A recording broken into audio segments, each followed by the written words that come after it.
Si vous n'avez jamais vu de zélotes dans l'évangile, parce que le véritable zélote, ce n'est pas notre frère Serge. Moi, je suis un premier zélote. Parce que j'ai donné la définition de ces zélotes-là. Nous sommes des hommes qu'on a déjà tués depuis longtemps. Un cadavre qui marche. Donc, je vais faire un peu le résumé de ce que nous avons vu dernièrement. On a vu, je crois, les 3 fils d'Anak. On a vu les 3 fils d'Anak, comment Moïse a pris 12 parmi les fils d'Israël, les a envoyés. Et ensuite, comment ils sont revenus avec les fruits qu'ils ont trouvés dans le pays.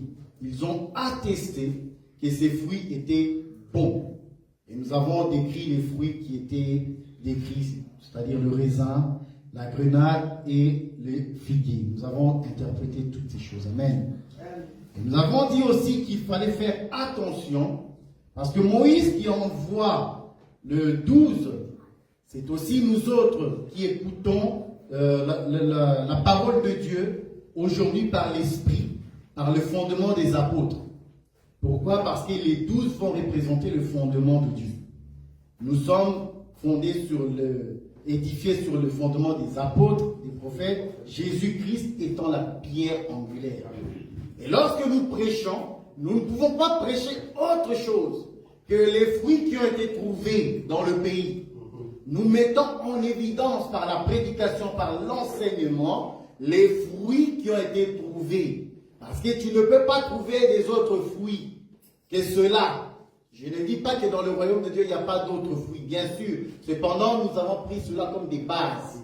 C'est-à-dire le raisin, qui est le sang, d'ailleurs, de notre Seigneur Jésus-Christ. Parce qu'il a dit, je ne boirai plus le fruit de la vigne. Et en disant cela, il a dit, prenez ceci et mon sang. Il nous a donné cela. Et nous avons parlé de la grenade comme étant le fruit qui a beaucoup de grains à l'intérieur. C'est-à-dire en Christ nous sommes. Voilà. Et nous avons vu différentes couleurs de grenade. Et nous avons parlé aussi, bien sûr, de la figue. Et nous avons vu cela par le roi Ézéchias, qui, malade, fut guéri parce que le prophète lui a dit, prenez les figues, une masse de figues, mettez-lui sur la peau et il sera guéri. Ça, c'était pour les 3 fils d'Anak. Plus récemment, nous avons vu, c'était le guide, le conducteur. Voilà. Ça, c'est lorsque Israël voulait s'accaparer, prendre la ville de Bethel.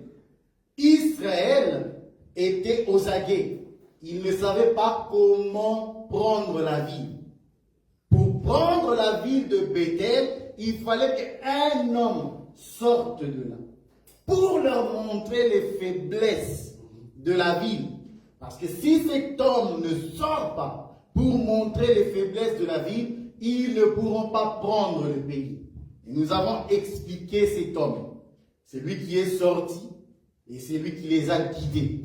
Nous avons vu que c'était le serviteur le plus ancien.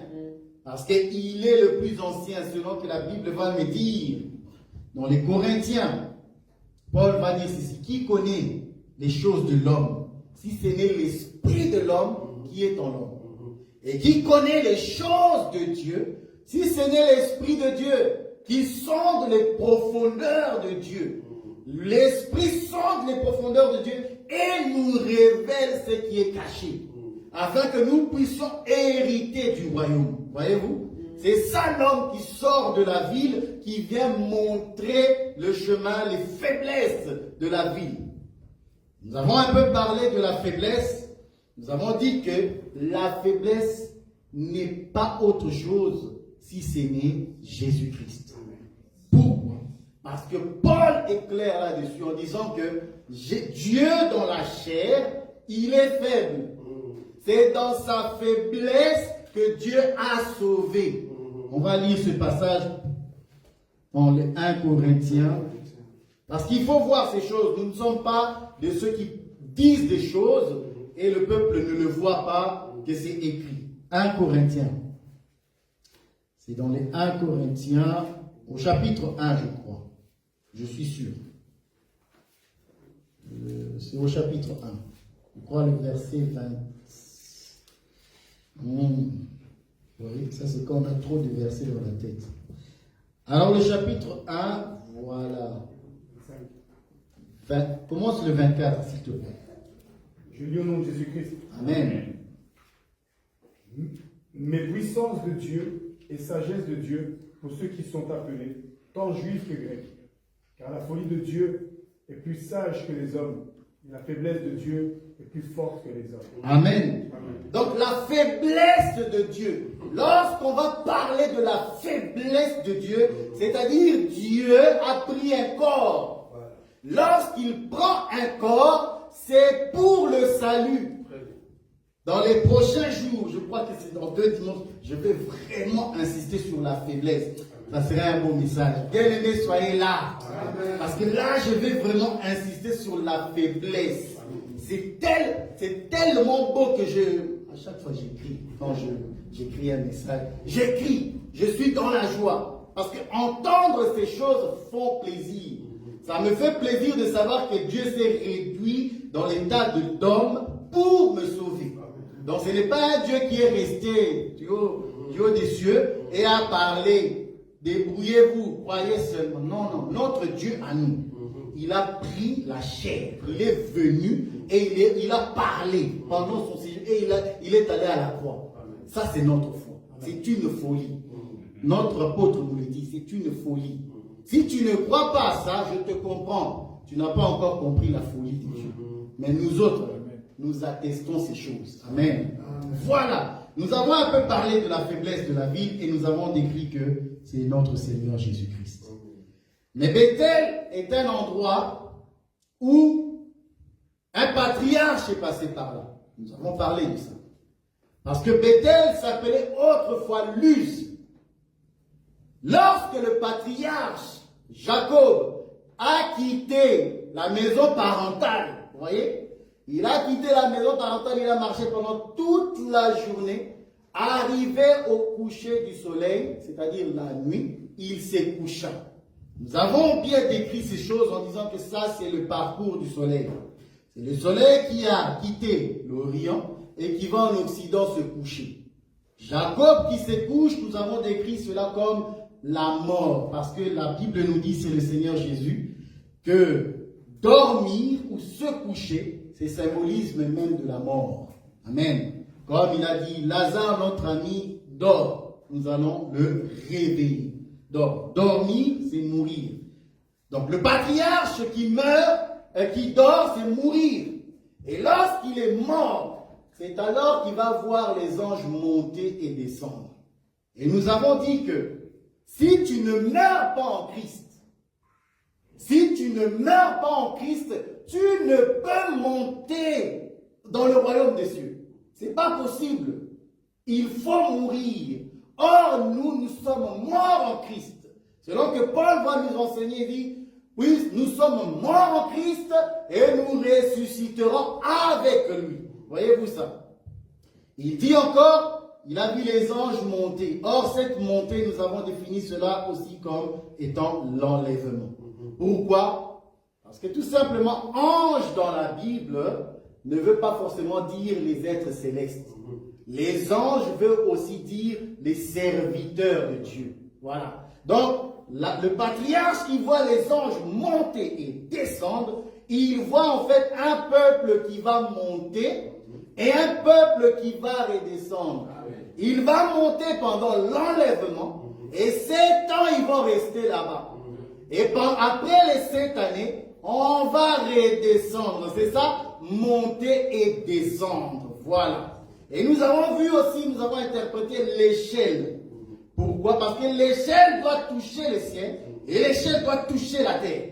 Ça, c'est la nature de Dieu qui est en Jésus-Christ, homme et Dieu. Parce que la Bible nous dit que toute la divinité reposait sur lui.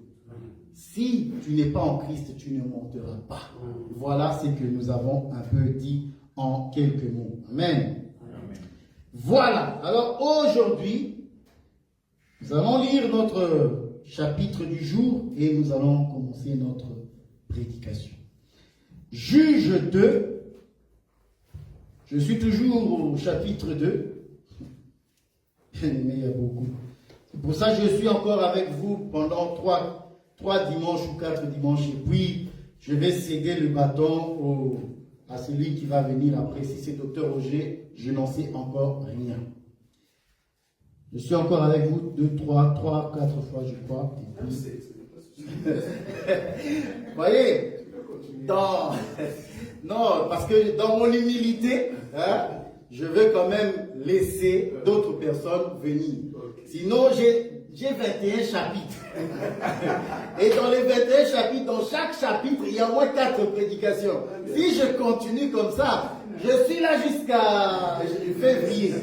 Non, il faut aussi être consciencieux et se dire non, il n'y a pas que moi, il y a d'autres aussi. Amen. Merci beaucoup, docteur, pour cette confiance que vous me donnez d'aller de l'avant. Cependant, il faut aussi donner la parole aux autres. Amen. Juge le chapitre 2, à partir du verset 1 jusqu'au verset 13, mon frère. Béni. Un envoyé de l'Éternel monta de Gilgal à Bokim et dit: Je vous ai fait monter hors d'Égypte, et je vous ai amené dans le pays que j'ai juré à vos pères de vous donner. J'ai dit: Jamais je ne romprai mon alliance avec vous, et vous ne traiterez point alliance avec les habitants de ce pays. Vous renverserez leurs autels, mais vous n'avez point obéi à ma voix. Pourquoi avez-vous fait cela?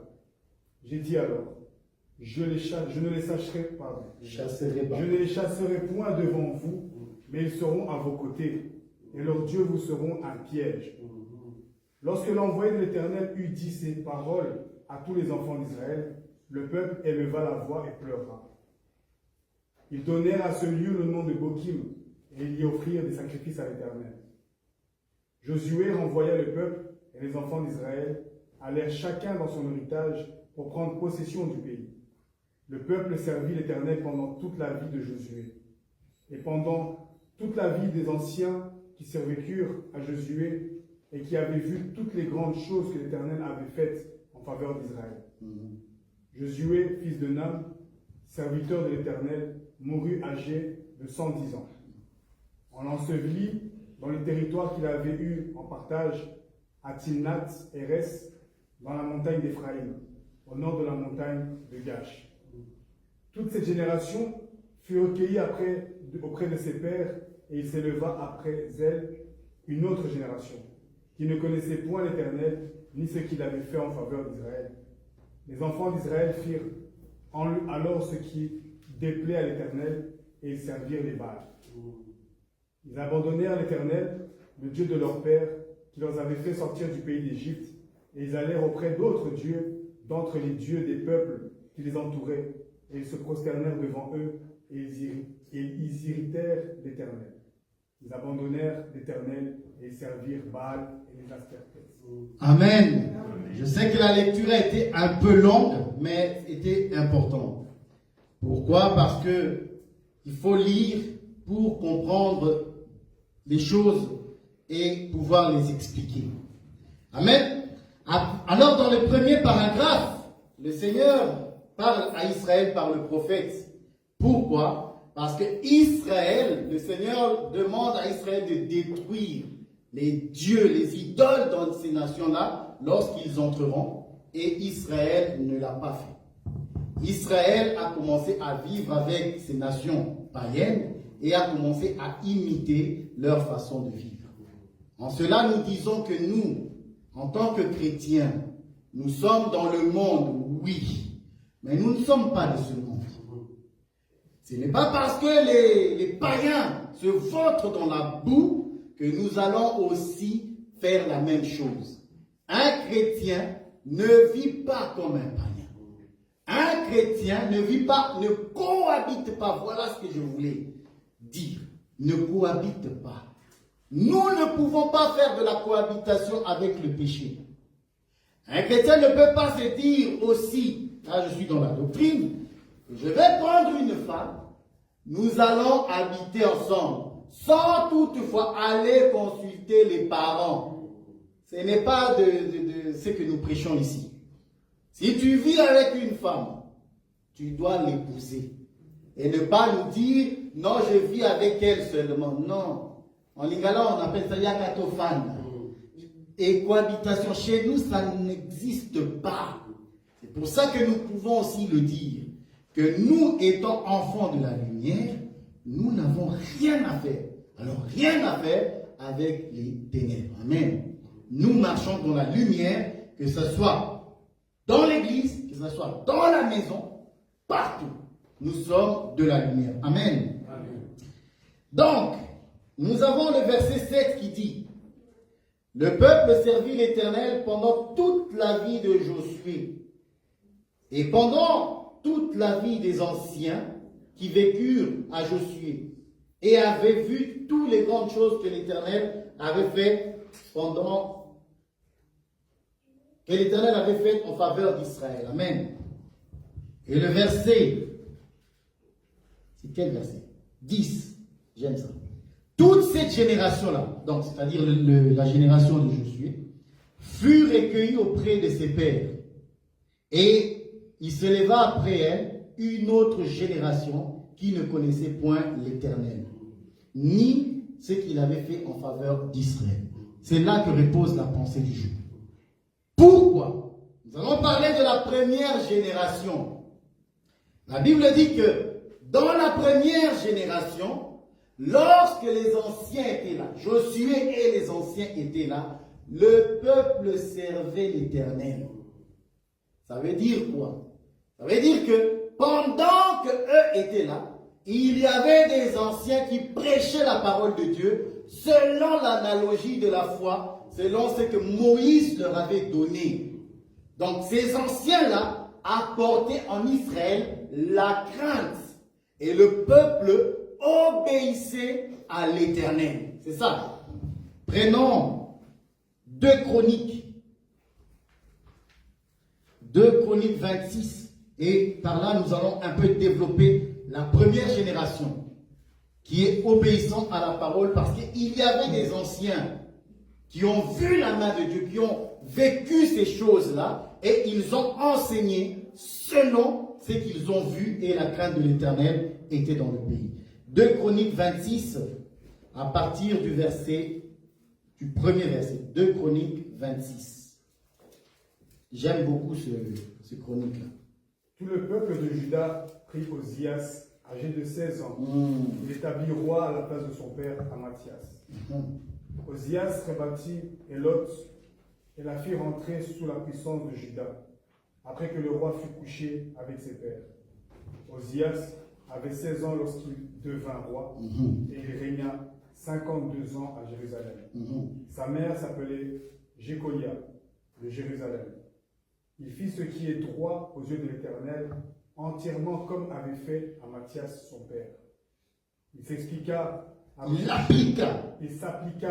rechercher Dieu pendant la vie de Zacharie, qui avait l'intelligence des visions de Dieu, et dans le temps où il rechercha l'Éternel, Dieu le fit prospérer. Amen. Il se mit en guerre contre les Philistins et il abattit les murs de Gath. Tu peux t'arrêter. Amen. Donc c'était Osias. Et Esaïe va nous dire dans ses prédications, dans ses enseignements, cherchez l'Éternel pendant qu'il se trouve. Ça, c'est ce qu'enseigne Esaïe à son époque. Qu'il faut chercher l'Éternel pendant qu'il se trouve. Parce qu'il y a un temps où Dieu ne va plus se laisser trouver. Or, David donne conseil à son fils. Il dit, mon fils, cherche le Dieu de ton père. Si tu le cherches de tout ton cœur, il se laissera trouver.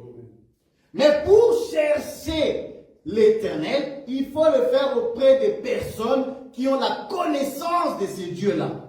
Parce que Dieu se révèle toujours au travers des hommes. Amen. Tu ne peux pas nous dire que du jour au lendemain, tu étais chez toi dans ta chambre, tu es devenu un grand apôtre. Non. Frère, l'Esprit est descendu sur les apôtres qui ont été formés avec Jésus pendant 3 ans. Et pendant ces 3 années, Jésus, Dieu, lui-même les a formés. L'Esprit est descendu sur eux. Et maintenant, nous sommes dans cette continuité-là. Donc, l'évangile passe d'une personne à une autre. Donc, toi, tu ne peux pas nous dire, je pars dans une certaine montagne, et là-bas, je vais rester pendant 20 ans. Quand je vais revenir au titre d'apôtre. ou de prophète. Non, c'est pas comme ça. Tu dois t'asseoir, écouter, et ensuite le Seigneur lui-même se révélera à toi. Amen. Amen. Osias a cherché l'Éternel. Osias, la Bible dit, il avait quel âge? Il avait 16 ans. Or, un enfant, c'était un jeune homme. Lorsqu'on parle d'un jeune homme qui devient roi, parce qu'il est de la lignée de David, c'est le roi de David, de Juda, ça va venir aussi ça. Je suis en train de préparer un long message aussi sur les rois d'Israël. Cet homme, ce jeune homme avait 16 ans. Or, quand on a 16 ans, on est faible. On n'a pas toute l'expérience. On a besoin d'être entouré par des anciens qui vont te conseiller, qui vont te montrer comment il faut marcher pour que le Seigneur t'accompagne dans ce que tu fais. Donc, si tu es faible aujourd'hui, je t'annonce, tu te sens peut-être faible. J'espère que ce n'est pas à cause d'un péché. Si c'est à cause d'un péché, bien-aimé, répands-toi. Et puis, lève-toi, continue la marche. Cependant, lorsque tu es faible, la Bible nous dit, c'est alors que je suis fort. Amen. Lorsque nous sommes faibles, la Bible dit, ma puissance s'accomplit dans la faiblesse. Donc, du coup, nous, en tant que chrétiens, lorsque nous sommes persécutés, c'est la faiblesse. Mais dans cette faiblesse, nous invoquons le Seigneur. Et nous savons que c'est dans la faiblesse. Bien aimé, venez le jour où je vais parler de la faiblesse. Je prends déjà quelques petits trucs. Quand tu as la position de la faiblesse, Dieu va t'exaucer. Si tu n'as pas cette position, tu n'es pas dans cette position, Dieu ne va pas t'exaucer.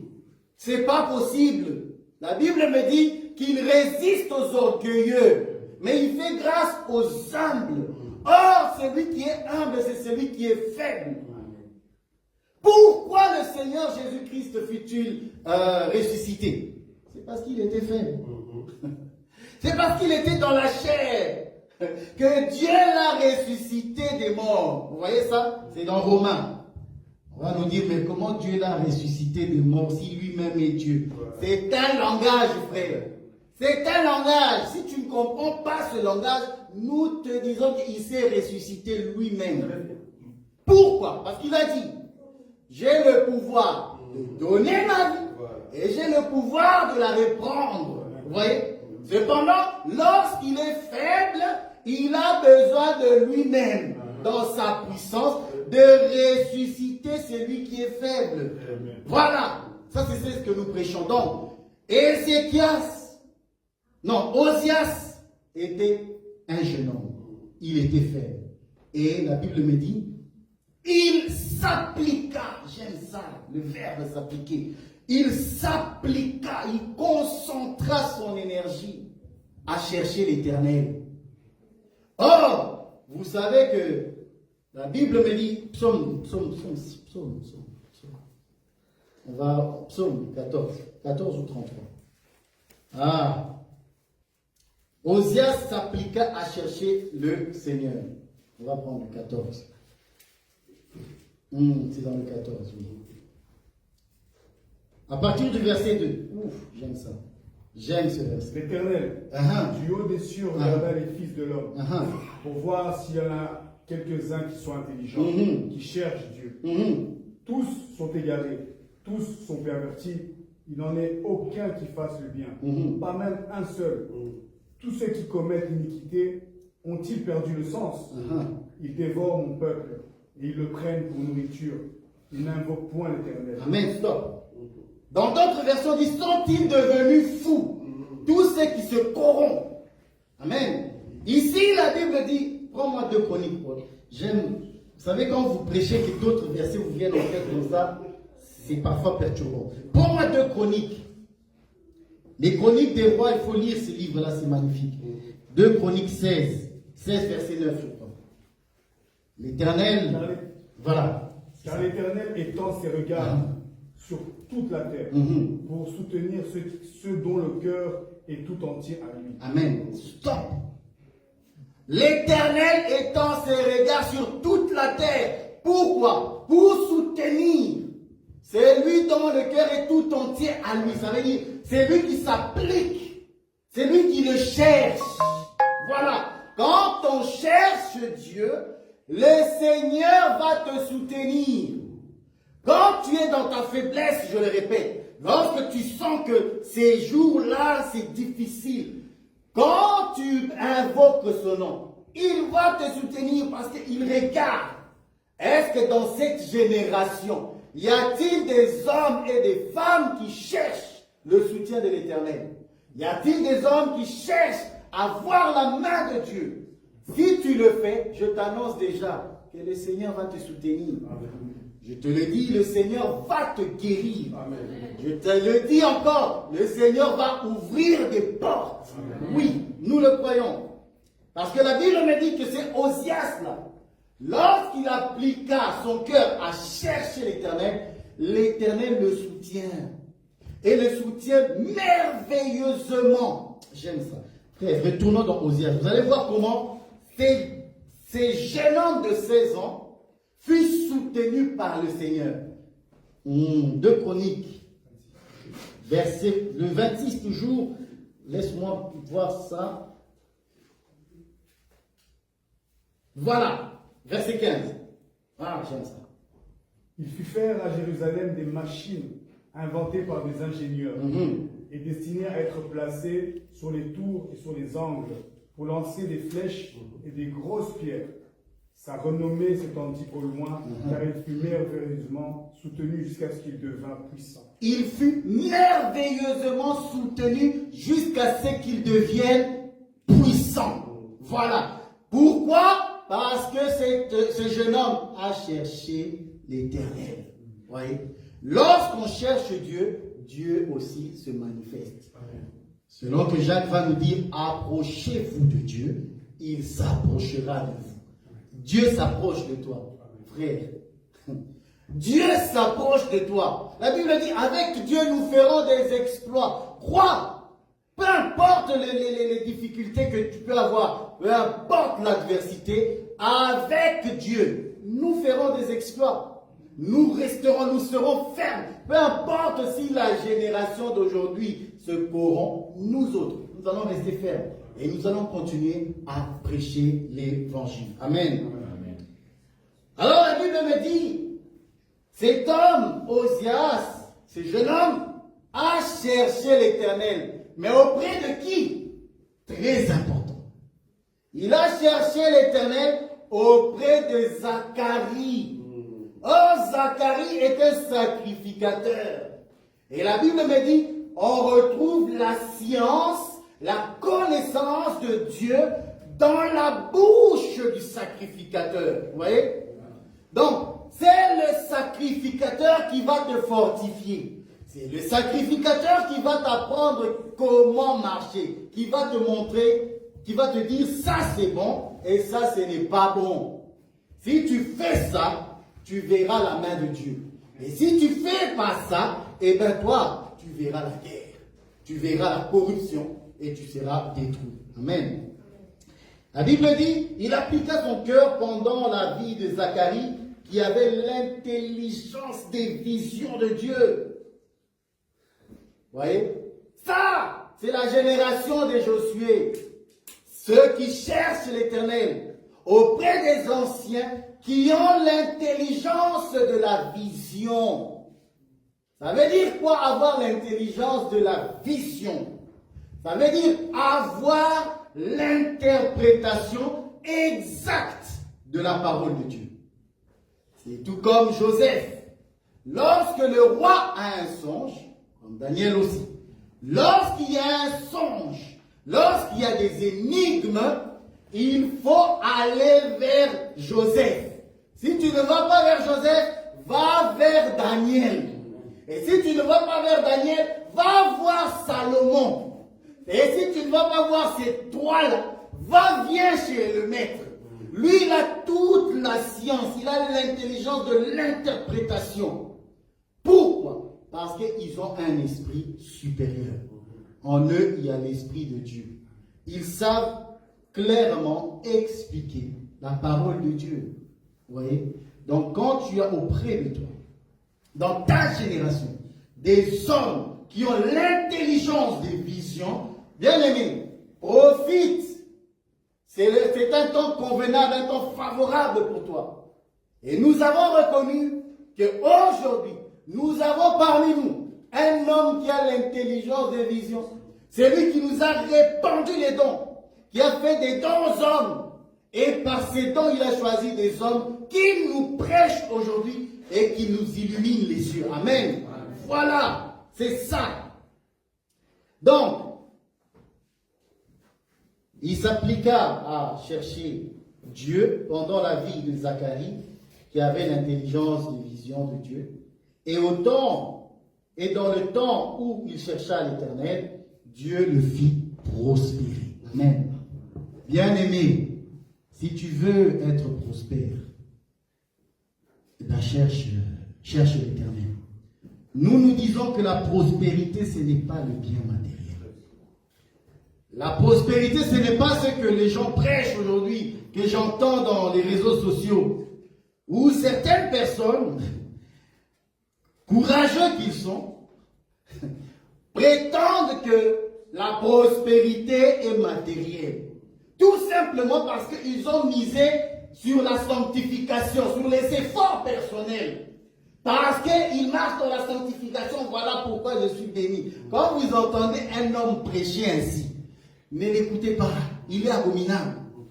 Parce que lui, il croit que c'est parce qu'il marche dans la sanctification, soit selon lui. Parce que moi, cette sanctification-là, j'appelle ça effort humain. Et tout effort humain est néant devant Dieu. C'est une abomination. Bien aimé, les bouddhistes, je le dis, ils sont pieux. Les musulmans sont pieux. Même les juifs aujourd'hui sont pieux. Mais cependant, quand Dieu regarde leur piété, c'est une abomination.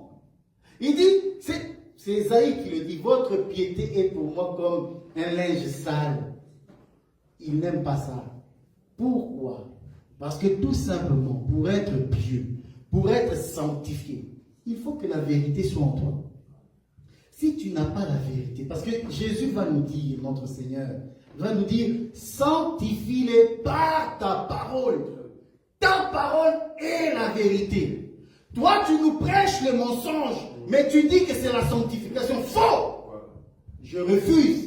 Parce que moi, je sais que la sanctification, c'est en réalité la parole, la vérité, un enseignement correct.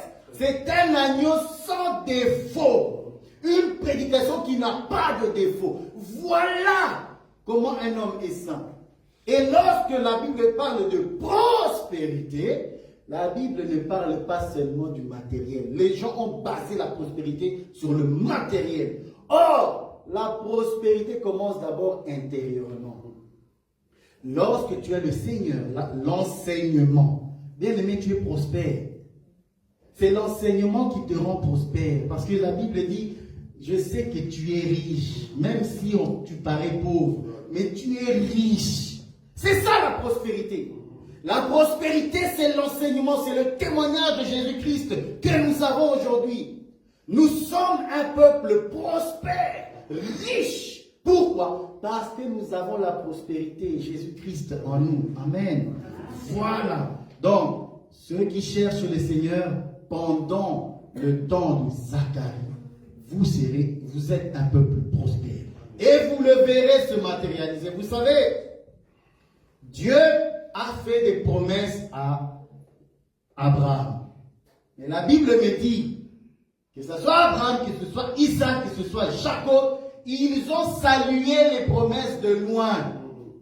Mais la Bible me dit qu'Abraham était riche, qu'Isaac était riche, que Jacob était riche. Mais cependant, les promesses ne se sont pas accomplies. Toutes les promesses de Dieu ne se sont pas accomplies.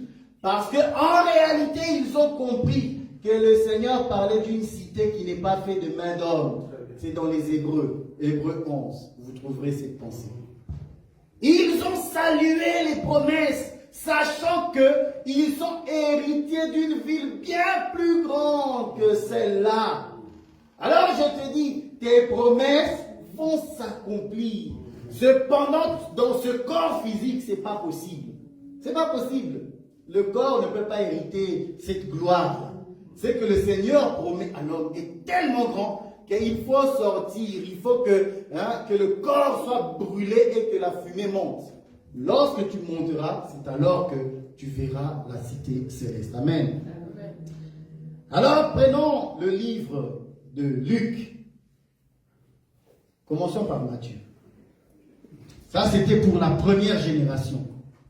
La première génération, c'est ceux qui ont cherché l'Éternel, qui avaient craint l'Éternel pendant la vie des anciens. Amen. Et la Bible dit, ils furent recueillis. J'aime ça. Ils furent recueillis auprès de leur Père. Reste encore là. Ils furent recueillis veut dire quoi?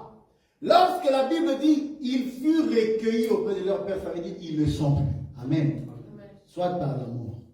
Amen. Alors on va les enterrer auprès de leur Père. Or, nous savons c'est qui le Père qui recueille les justes. C'est Abraham. C'est là que le Seigneur Jésus va dire Lazare était auprès, dans les seins d'Abraham.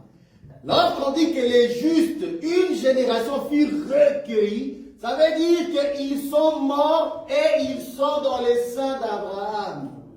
Or, recueillis veut encore dire quoi? Ça veut dire que cette génération va disparaître. Pourquoi? Parce qu'ils ont craint le Seigneur et ils furent recueillis auprès de leur Père. Nous aussi, de notre vivant, nous serons recueillis auprès du Seigneur. Parce que nous partirons et nous ne serons plus. Comme Paul l'a dit, en un instant, au son de la trompette, nous partirons. Nous partirons, nous ne serons plus. Amen. Et si tu as cette espérance, la Bible dit que c'est lui qui a cette espérance, qu'il se sanctifie. Amen. Lis-nous Matthieu 7, 32. Frère Owen, tu me prends Matthieu 7. Il n'y a pas 32. Non. Regardez-moi 31. Non, il n'y a pas. Prends-moi Luc 11, parce qu'ils disent plus ou moins la même chose. Luc 11. Luc 11. Luc 11. Luc 11, 31. La reine du Midi se lèvera au jour du jugement avec les hommes de cette génération et les condamnera parce qu'elle vint des extrémités de la terre pour entendre la sagesse de Salomon. Et voici, il y a ici plus que Salomon. Les hommes de Ninive se lèveront au jour du jugement avec cette génération et la condamneront parce qu'ils se repentirent à la prédication de Jonas. Amen. Voilà. Donc là, c'est le Seigneur Jésus-Christ qui parle. J'aimerais que tu puisses te trouver le verset où Jésus parle et il dit, nous avons chanté, vous n'avez pas dansé. J'ai besoin de ce verset. Cependant, ici, Jésus va parler et va parler à cette génération. Et va dire, vous de cette génération, je prêche. Et vous n'écoutez pas. Je parle pendant le jour, vous n'écoutez pas. Je suis là dans le temple, je prêche et vous êtes rebelles. Je vous le dis, la reine du Midi, c'est-à-dire la reine de Séba, elle sera votre juge. Elle se lèvera et vous jugera. Pourquoi? Parce qu'elle vient de loin. Elle a entendu la renommée de Salomon et elle est venue. Et Salomon a interprété tous ces énigmes. Et cette femme, si elle se lève en tant que juge, ça veut dire qu'elle a reçu l'enseignement de Salomon. C'est pourquoi elle sera en mesure de juger. Parce que tu ne peux pas juger si toi-même tu n'as pas été jugé. Nous sommes un peuple, aujourd'hui nous sommes jugés. La parole de Dieu te juge. Et nous jugeons. Si tu ne veux pas être jugé, ne viens pas dans cette assemblée, frère. Parce que ici, nous mettons le point sur certains sujets. Si tu n'es pas d'accord avec ça, tu te sentiras jugé. Or, si tu veux être justifié, tu dois accepter le fouet. Parce que la Bible me dit, quel est cet homme ou cet enfant que le Père ne châtie pas? La parole de Dieu est un châtiment. Il te frappe, mais c'est pour le salut. C'est pour un héritage de meilleur. Amen. Si tu as trouvé, dis-moi c'est. Je commence Matthieu 11. Ah, c'est le Matthieu 11. Je commence à partir du verset 16. Ah. À qui comparais-je cette génération? Elle ressemble à des enfants assis dans des places publiques et qui, s'adressant à d'autres enfants, disent, nous avons joué de la flûte et vous n'avez pas dansé. Nous avons chanté des complaintes et vous n'avez pas été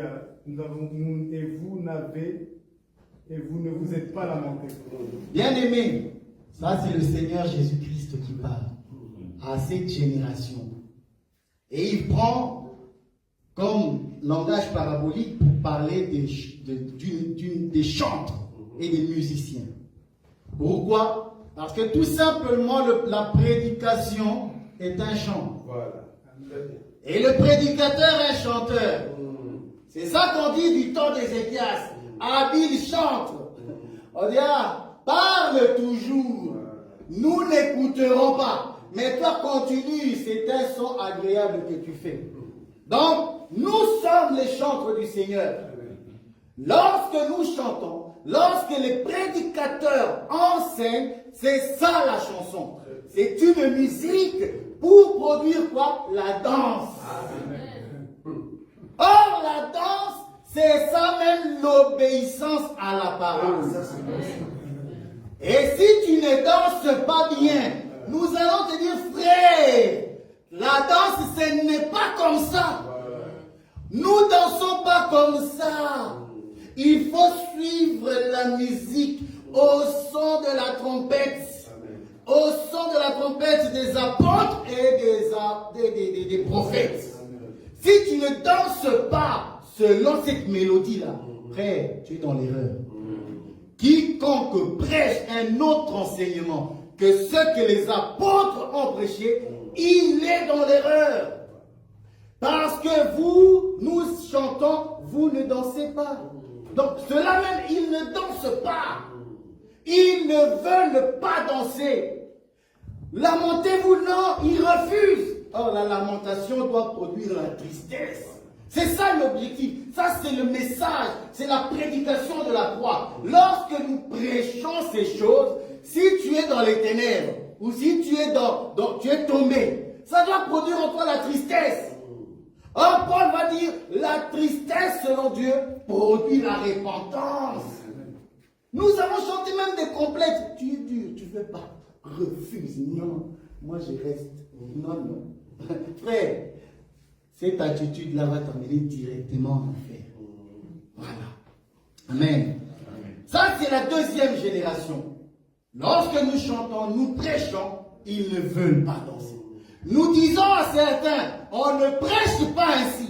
Mais eux disent, nous allons prêcher ainsi. Lorsqu'on dit, je vais prendre des exemples, oui, ça blesse. On dit la femme ne peut pas prêcher. Il y en a qui disent, non, ça c'est Paul. J'aime bien dire cela. Vous acclamez Moïse, mais vous ne voulez pas acclamer Paul. Vous êtes abominable, parce que ce n'est pas possible. Tout ce que Paul prêche, lorsque Paul dit que la femme ne prêche pas, Paul a raison. Parce que le jour où l'homme a écouté la voix de sa femme bien-aimée, mais le monde est tombé dans les ténèbres. Pourquoi? Parce qu'elle a amené un autre enseignement. L'enseignement premier, c'était « tu ne mangeras pas ». Mais le deuxième enseignement, venu par le serpent, par la séduction, Ève a pris le fruit à manger. Donc, elle a marché en désobéissance. Et la femme, elle prend cet enseignement, elle va donner à l'homme. Et lorsque Paul va dire ça, il n'est pas fou, c'est un prophète, c'est un homme inspiré. Ce n'est pas pour dénigrer la femme que Paul dit ces choses. Non. Paul dit les choses, il doit remettre les choses selon les fondements de Dieu. Et si vous ne respectez pas ça, ça ne va pas le faire. Nous ne sommes pas dans le monde où, oui, parce qu'ils disent ceci, ne voyez-vous pas comme dans le monde, les femmes ont des postes élevés. Bien aimé, l'église, c'est un royaume. Ce n'est pas une monarchie, ce n'est pas votre truc ici de démocratie. Non, l'église c'est le royaume de Christ. Et Christ est la tête. Étant la tête, quand il veut parler à son assemblée, il va prendre le corps qui représente l'autorité. Il ne prendra pas un corps faible. Ce n'est pas parce qu'il ne veut pas, non. Pour sauver, nous disons cela, pour sauver le monde, il a pris le corps qui représente le corps de la femme. Il a sauvé. Mais lorsqu'il doit parler, il doit prendre le corps d'un homme qui incarne l'autorité pour pouvoir donner la sémence, bien-aimé. Ces choses-là, si tu ne les comprends pas, eh bien, tu vas égarer le peuple. Amen. Voilà. Nous disons ces choses. Si tu n'écoutes pas ces choses, eh bien, c'est tant pis pour toi. Alors, la génération qui succédait à la génération de Josué, la Bible va me dire, ils se sont pervertis, ils se sont corrompus et n'ont pas servi Dieu. Pourquoi? Parce que la Bible me dit quelque chose, ils ne connaissaient pas Dieu. Mais moi, en tant que lecteur, moi, en tant que disciple de Christ, je me pose la question, n'y avait-il pas des prophètes? Il y en avait. N'y avait-il pas des sacrificateurs qui ont la science dans leur bouche? Il y en avait. Mais qu'est-ce qui s'est-il passé? Et pourquoi la Bible dit, ils ne connaissaient pas? Ça, c'est important. Alors, nous allons lire de 1 Samuel. C'est là que j'ai ma réponse. C'est là que nous avons la réponse. De 1 Samuel 2, 12. À partir de 12. 1 Samuel 2, 12. C'est les fils d'Élie, les sacrificateurs. Les fils d'Élie étaient des hommes pervers. Ils ne connaissaient point l'Éternel. Oh, attends. Les fils d'Élie ne connaissaient pas l'Éternel. Oh, mais c'était des fils de sacrificateurs. Ils ont reçu l'enseignement. Avant de prendre, d'être en service, ils ont reçu l'enseignement. Tu ne peux pas aller servir dans le temple si tu n'as pas reçu l'enseignement. Ce n'est pas possible. Mais la Bible dit, ils ne connaissaient pas l'Éternel. Pourquoi? On va comprendre cela. Et voici quelle était la manière d'agir de ces sacrificateurs à l'égard du peuple. Lorsqu'un offrait un sacrificateur, le serviteur du sacrificateur avait un moment où l'on faisait cuire la chair, tenant à la main une fourchette à 3 dents. Il piquait dans la chaudière, dans le chaudron, dans la marmite ou dans le pot. Et tout ce que la fourchette amenait, le sacrificateur le prenait pour lui. C'est ainsi qu'il agissait à l'égard de tous ceux d'Israël qui venaient là à Silo. Amen. On va s'arrêter là. Les fils d'Élie se méconduisaient. Ils faisaient des choses horribles. Ce qu'il ne fallait pas faire. Ils étaient tellement corrompus que ce qu'ils faisaient déplaisait énormément au peuple. Jusqu'à aller prendre les femmes des autres. Vous voyez cela? Ça, c'est une abomination. Et la Bible dit, ils ne connaissaient pas toute personne qui n'obéit pas à la parole de Dieu. Même si tu nous récites des versets, même si tu te tiens ici comme moi aujourd'hui, si vous voyez que je me méconduis, frère, demandez au docteur Roger de me faire asseoir. Je ne peux pas prêcher ici et me méconduire. Je ne peux pas être ici et à la maison je suis un lion, je dévore ma femme. C'est pas possible. Paul a dit si quelqu'un ne sait pas prendre soin de sa maison, il ne peut pas prendre soin de l'église. Vous comprenez cela? Donc, si moi je suis prédicateur et qu'à la maison je dévore ma femme et je dévore mes enfants, je ne peux pas prêcher. Et si moi je suis un prédicateur, je prêche autre chose que les apôtres ont prêché, il faut me faire taire. Quand la Bible dit ils ne connaissaient pas l'Éternel, ça veut tout simplement dire que ces gens-là, ils avaient l'enseignement, mais ils ont refusé de mettre cela en pratique. Comme nous le voyons aujourd'hui, nous sommes dans une génération perverse, a dit l'un des apôtres. Sortez du milieu d'elle. Pourquoi? Parce que cette génération n'obéit plus à rien. Nous prêchons, nous disons que la femme doit se voiler. Eux, ils ont dit non. Ça, Paul a dit ça à l'église de Corinthe. Bien-aimé, c'est une abomination. Sous prétexte que Dieu ne regarde le cœur, il ne regarde pas l'apparence. Tu as menti. Paul, c'est un homme inspiré. Et d'ailleurs, si tu ne veux pas comprendre, ou si tu veux comprendre l'homme et la femme, viens, on va t'expliquer qu'est-ce que l'homme et la femme. Et si tu ne comprends pas en ce qui concerne le voile de la femme, viens, nous allons t'expliquer. Parce que tu dis non, la chevelure lui a été donnée comme voile. C'est facile d'aller dans le dernier verset, hein, parce que là, Paul est naturel. Mais lorsque plus haut, il parle de ça de manière très, très profonde en disant qu'il n'est pas correct à un homme de mettre un chapeau. Ça, tu ne vois pas. Et il dit, est-il convenable que la femme prie sans se voiler? Mais c'est un voile physique, frère. Ça, tu ne veux pas voir. Ça, tu refuses. Et vous croyez vraiment que nous autres, là, nous sommes des insensés. Nous ne savons pas lire, nous ne savons pas comprendre. Bien aimé, cette génération ici n'obéit plus à rien. Ils ne connaissent pas Dieu. C'est pourquoi ils se méconduisent. La Bible dit même, sont-ils devenus fous? Sont-ils devenus si insensés, si insensibles, qu'ils désobéissent à ma parole? Parce que les fils d'Élie étaient des sacrificateurs. Donc, cette désobéissance-là, c'était voulu. Quand ils font ce qu'ils ont fait, ils voulaient le faire, ils voulaient le commettre, parce qu'en eux, il n'y a pas de crainte de l'Éternel.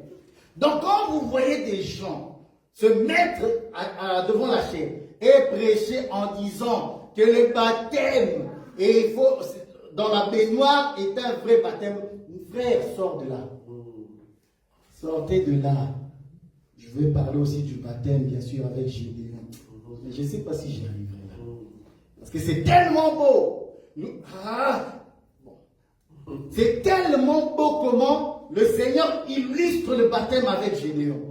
Parce que lorsqu'il a illustré le baptême, il dit Israël est passé. Ok. Mais ils ont fait quoi? Ils ont pris 12 pierres qui étaient dans les profondeurs. Ils les ont sortis. Bien aimé, ces pierres étaient plongées dans l'eau. Et lorsqu'il ressort, c'est ça même le baptême. Vous ne voulez même pas comprendre ça. Et vous dites que le baptême dans des piscines, c'est ça le vrai baptême. Non. Le Seigneur a illustré le baptême de plusieurs manières. Depuis le commencement. Lorsqu'il dit que la terre paraisse. Mais frère, c'est ça le baptême. Alors, tu ne peux pas nous prêcher autre chose que ce qui est écrit.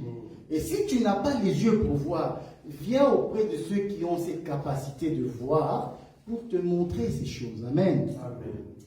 Alors, je voulais aussi souligner quelque chose. Lorsque nous disons que la femme ne peut pas prêcher, bien aimé, nous ne sommes pas des machos. L'homme qui ne sait pas se tenir, l'homme qui est voleur, et tu le sais, tu sais que ce pasteur-là, ou cet apôtre-là, c'est un voleur, un impudique. Cet homme ne peut pas prêcher, c'est une femme. Même s'il a un corps d'homme, mais c'est une femme. Parce qu'il est faible. Il n'a pas la capacité de se tenir et de pouvoir donner la sang. Il est faible. Cet homme-là, c'est une femme. Même si, je le répète, il a le corps d'un homme, c'est une femme. N'ayant pas la force d'obéir à la parole, c'est une femme. Voilà. Comme ça, vous ne dites pas que nous prêchons contre les femmes. Nous ne sommes pas contre les femmes. Nous sommes contre tous ceux qui se méconduisent et qui prêchent la parole de Dieu. Amen. Voilà. Donc, nous allons vers la fin. Frère, tu peux me lire Romains 1, 18. Et nous allons, en fait, décrire ces hommes-là. Parce que Paul les a décrits. Parce que ce sont les hommes de cette génération. Alors nous avons parlé de la première génération qui sont ceux qui cherchent l'Éternel et qui obéissent. La deuxième génération, c'est ceux qui ne connaissent pas l'Éternel. Et ceux-là qui disent que les apôtres ont mal prêché.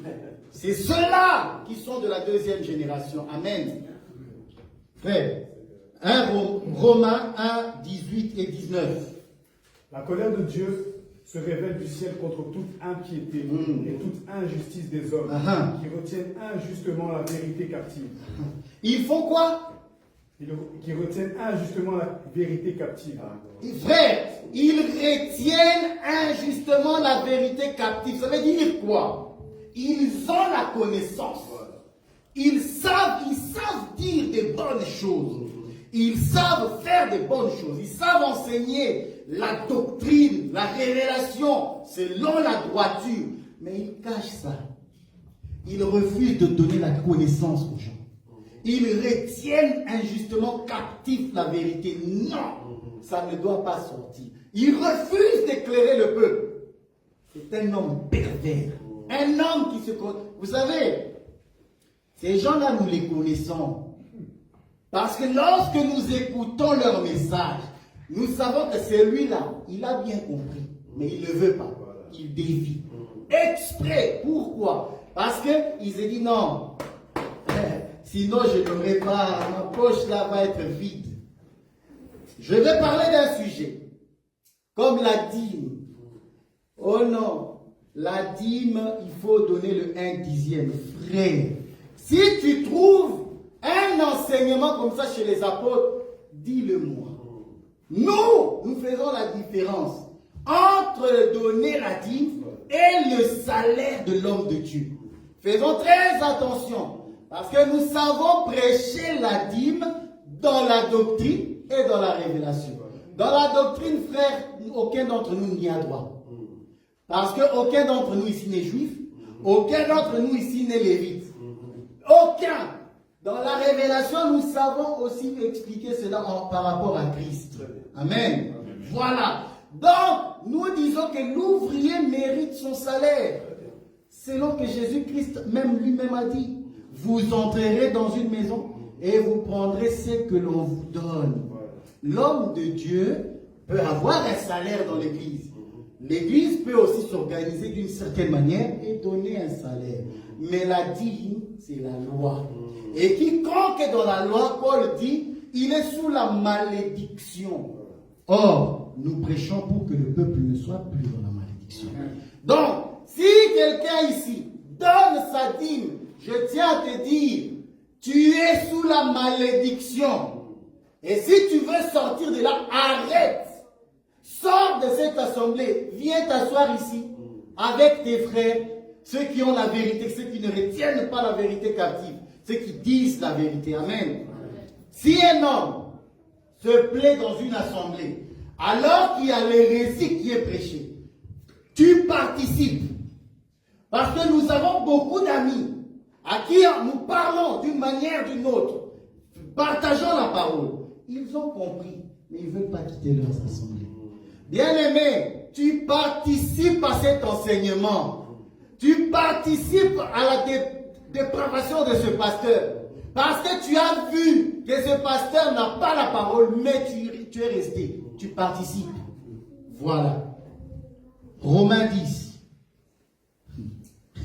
Ah, Romains 10, j'aime ça. Ah, j'aime Romains 10. Versets 1 à 3 seulement, frère. Ne va pas plus loin. Frère, le vœu de mon cœur et ma prière à Dieu pour eux, c'est qu'ils soient sauvés. Je leur rends le témoignage qu'ils ont du zèle pour Dieu, mais sans intelligence, ne connaissant pas la justice de Dieu et cherchant à établir leur propre justice. Ils ne se sont pas soumis à la justice de Dieu. Amen. Ils ont de l'intelligence. Ils ont de la sagesse, du zèle plutôt, excusez-moi. Mais ils n'ont pas d'intelligence. Ils n'ont pas l'esprit de Zacharie pour pouvoir bien interpréter les Écritures.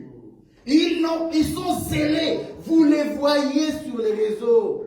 Mais ils n'ont pas l'intelligence de la vision. C'est ça que je veux dire. C'est que ce peuple-là, ces pasteurs-là, ces évangélistes, ils font des campagnes de 10 000 personnes. Ils rassemblent des foules. Mais ils n'ont pas l'intelligence. Quand on parle d'intelligence, la Bible parle de l'interprétation des Écritures. Ces gens-là, ils sont zélés. Mais vous savez, un zèle qui n'a pas l'intelligence, l'apôtre Jacques va appeler ça un zèle amer. Ça ne vient pas de Dieu, ça vient de Satan. Donc, si tu es zélé pour les choses de Dieu, nous disons Amen, sois zélé. Viens, rajoute à ces zèles-là la connaissance, la science. Tu ne peux pas prétendre être serviteur de Dieu et à manquer l'intelligence, c'est-à-dire la lumière, pour montrer au peuple comment ils doivent marcher. Un dernier verset et je vais m'arrêter là pour voir encore cette catégorie de personnes de la deuxième génération. Amen. Ésaïe 4. Ésaïe 4, vous connaissez ces choses. J'aime ça. Nous prêchons ça tout le temps d'ailleurs. Ésaïe 4. C'est à partir du premier verset. D'ailleurs, rien que le premier verset. Que le premier verset. Et cette femme saisiront en ce jour un seul homme et diront, voilà. Nous mangerons notre pain. Et nous... Écoutez ce que ces femmes disent. Quelle insolente. Elles sont insolentes. Donc, elles viennent chez l'homme. Non, les hommes sont quand même compliqués. Mon frère lit. Et cette femme saisiront en ce jour un seul homme et diront, nous mangerons notre pain et nous nous vêtirons de nos habits. Faites-nous seulement porter ton nom. Enlève notre opprobre.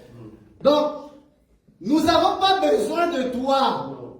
Toi là, on n'a pas besoin de toi. Mais on vient seulement par hypocrisie. Hein? Voilà. Donne-nous seulement ton nom. Mais ton pain là, on n'en veut pas. Tes vêtements, on n'en veut pas.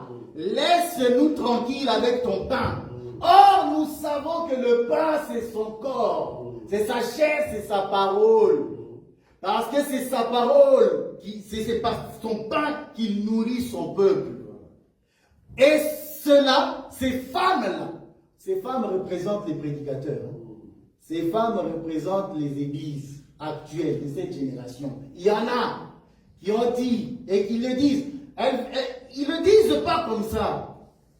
Ils le disent par leur comportement. C'est leur comportement qui les trahit. Pourquoi? Parce que nous voyons bien que ces femmes-là portent juste le nom de chrétiens, de prophètes de Dieu. Mais l'enseignement, ils n'ont pas. Les œuvres qui sont les vêtements, les œuvres des saints, ce sont les vêtements. Ils n'ont pas les bonnes œuvres. Nous les voyons. Et d'ailleurs, ces personnes-là, lorsque tu les côtoies, lorsque tu les parles, ils te disent, je suis un grand prophète. Toi, tu es qui? Tu n'es connu de personne. Qui te connaît? Vous voyez? Donc, ils ont fait de la popularité, de la starification du ministère, comme s'ils étaient approuvés par Dieu. Mais ce n'est pas vrai. Lorsque nous ne voyons pas le pain, lorsque nous ne voyons pas les vêtements, tu as beau porter le nom, pour nous là, tu es en dehors. Amen. Amen. Que Dieu bénisse sa parole.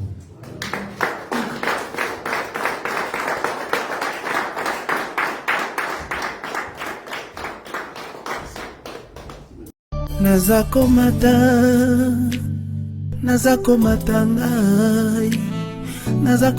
ngai nga nazakomata par la grâce de Dieu Que Dieu vous bénisse. Amen. Amen. Ciao. Ciao, ciao, ciao.